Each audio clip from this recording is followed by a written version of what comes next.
इतना शदीद पड़ रही है कि अकड़ कर चलने वाले भी आजकल सोकड़ कर चल रहे हैं। मोहब्बत का बेबी निराला है, मिल गई तो बेगम, ना मिली तो बाजी। हाँ, मोहब्बत का ते भी लाजवाब है, मिल गई तो तकदीर, ना मिली तो तौबा। अम्मी ने मेरे लिए खाला को ज़बान दी हुई है और अब्बू ने फूफो को। हाँ, जबकि 3-4 को मैंने खुद ज़बान दी हुई है। हाँ, दंगल तो उस दिन सजेगा जिस दिन मंगनी होगी। मेरे एक दोस्त को चाय बनानी नहीं आती थी, फिर मैंने इसे शादी का मशवरा दिया। अब माशाल्लाह बर्तन और कपड़े भी धो लेता है।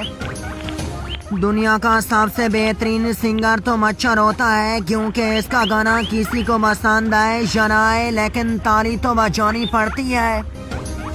पुरानी चैट महफूज रखने का कोई फायदा नहीं, साहब खुद पढ़ोगे तो दिल टूटेगा, और अगर बीवी पढ़ेगी तो हड्डियां टूटेगी।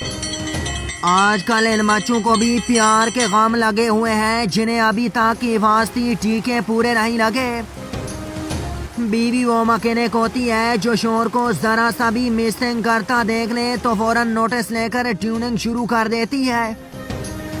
सारा दिन एक दूसरे के साथ लड़ाई करने के बाद रात को एक ही मोर्चे पर आराम करने वाले बासूल जंगजू को उर्दू में मियाँ बीवी कहा जाता है।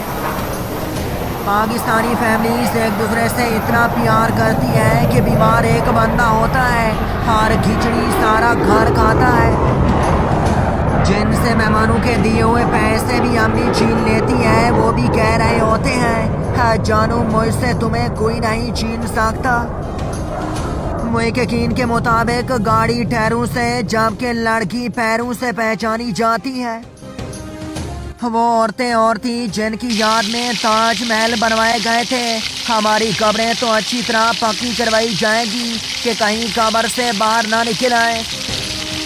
अपनी बीवी के साथ इश्किया गुफ्तगू करना ऐसे होता है जैसे इंसान वहाँ खारिश करे जहाँ खारिश नहीं हो रही थी।